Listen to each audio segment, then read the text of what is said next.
Hello, today I would like to introduce about chapter 1. What is there in the chapter 1? In the previous video, we discussed about what all there in the subject. Before getting into first chapter, I would like to discuss what is the importance and what all we are going to study in the first chapter.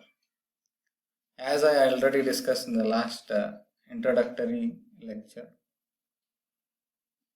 the first two chapters discuss about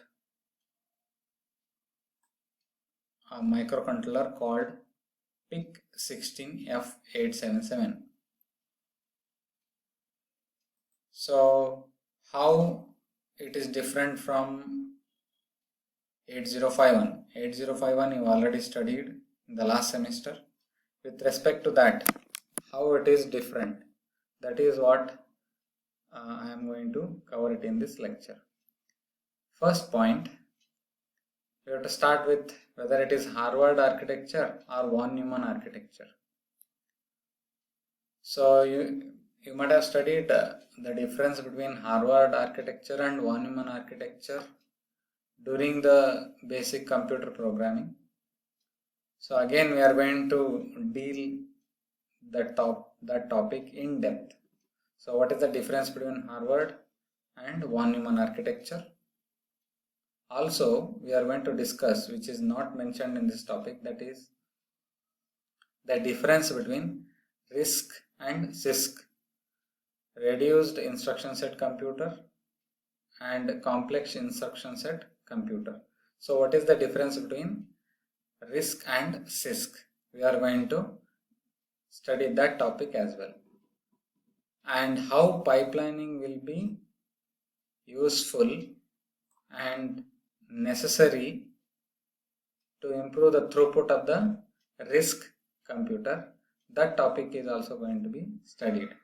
So what do you mean by pipelining and how pipelining is useful in improving the throughput of the computer or a machine will be discussed in the first lecture.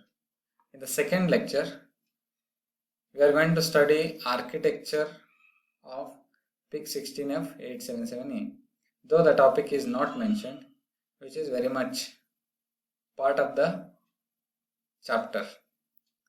So we have to study the architecture from the data sheet provided by the manufacturer or vendor. So we are going to study the architecture and features. That means what all there in the PIC microcontroller. That topic will be covered in the second lecture. In the third lecture, we will discuss about the register file structure of the PIC microcontroller. That is, you may be having the idea of registers, which are very much useful for programming.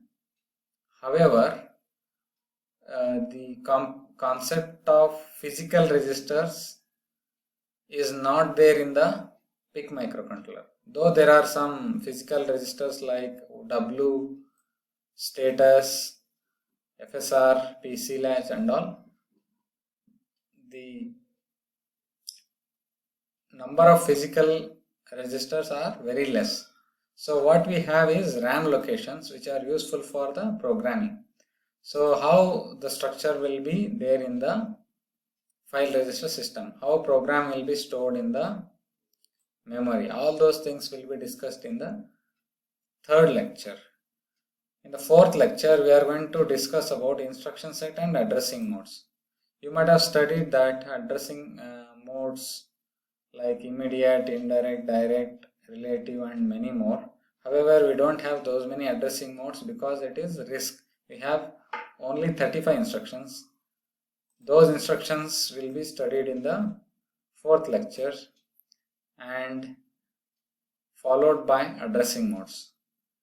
In the fifth lecture, we will be studying how to use these instructions, how to use indirect addressing mode, how to use indirect addressing mode registers, how to transfer the data in indirect addressing mode will be discussed in 5th and 6th lecture, followed by the registers, special function registers and all those things will be discussed, along with examples, simple examples of programming like data transfer, arithmetic and logical operations will be discussed in 6th lecture.